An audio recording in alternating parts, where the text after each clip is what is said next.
నువ్వు మనిషివా పశువా అలా కొడతావంటే చచ్చిపోతే ఎవరు responsibility?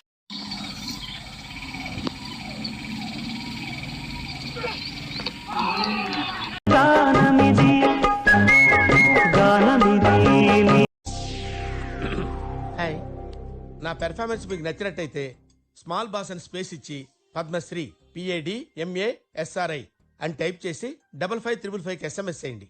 Please vote for me. Thank you.